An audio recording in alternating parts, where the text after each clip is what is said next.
Èyí ni ètò Iri Owuro, níbi tí a ti ń yiri ọ̀rọ̀ Ọlọ́run wò láti lè dàgbà sókè nínú ẹ̀mí àti fún ìtọ́ni bí a ti ń jáde lọ lójoojúmọ́. Ìwé Bíbélì Àjùmọ tí a tẹ̀ jáde láti ọwọ́ àjọ ìwé mímọ́ Scripture Union Nigeria ni à ń lò.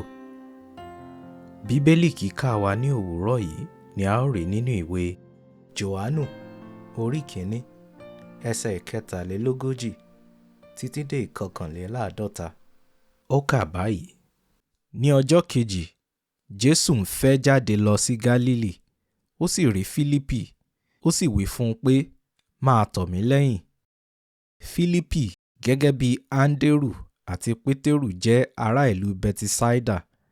Fílípì rí Nátàníẹ́lì, ó sì wí fún un pé, àwa ti rí ẹni náà tí Mósè kọ nípa rẹ̀ nínú òfin, àti ẹni tí àwọn wòlíì ti kọ̀wé rẹ̀, Jesu ti Násárẹ́tì, ọmọ Jósẹ́fù. Nátàníẹ́lì béèrè pé, Násárẹ́tì, ohun rere kan ha lè ti ibẹ̀ jáde? Fílípì wí fún un pé, wá wò ó. Jesu rí Nátàníẹ́lì ń bọ̀ wá sọ́dọ̀ rẹ̀, ó sì wí nípa rẹ̀ pé, èyí ni ọmọ Ísírẹ́lì tòótọ́, nínú ẹni tí ẹ̀tàn kò sí. Nátàníẹ́lì béèrè pé, báwo ni ìwọ ti ṣe mọ̀ mí? Jesu sì dáhùn pé, èmi rí ọ nígbà tí ìwọ wà lábẹ́ igi ọ̀pọ̀tọ́ kí Fílípì tó pè ọ́. Nígbà náà ni Nátàníẹ́lì sọ gbangba rẹ̀ pé, Rábì, ìwọ ni ọmọ Ọlọ́run, ìwọ ni ọba Ísírẹ́lì. Jesu sì wí fún un pé, ìwọ gbàgbọ́ nítorí mo wí fún ọ pé mo rí ọ lábẹ́ igi ọ̀pọ̀tọ́. Ìwọ ó rí ohun tí ó pọ̀ ju ìwọ̀nyí lọ.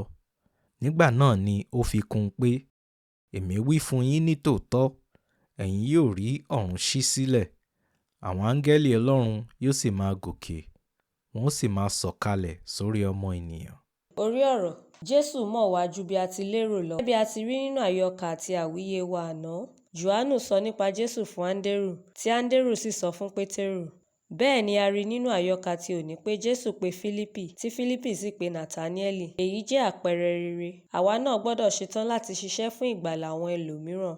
Ọ̀rọ̀ tí Nátàníẹ́lì sọ ní ẹsẹ̀ 54 jẹ́ àpẹẹrẹ bí àwọn ènìyàn ṣe ń bu ẹnu àtẹ́ lu ìrere ìgbàlà, láì tí ì fi etí sílẹ̀ sí ọ̀rọ̀ náà. Èyí ti mú kí ọ̀pọ̀ sọ àǹfààní láti di ẹni ìgbàlà nù. Ẹ jẹ́ kí a fi àyè sílẹ̀ láti gbọ́ ọ̀rọ̀ náà ní àgbọ́yé, kí ó ba lè ṣe wá ní oore. Tọ́ ọ wò kí o sì rí pé rere ni Olúwa. Àdúrà: Olúwa ṣí ojú ẹnu àwọn tí wọ́n ṣí ọkàn wọn le sí ìrere Jésù.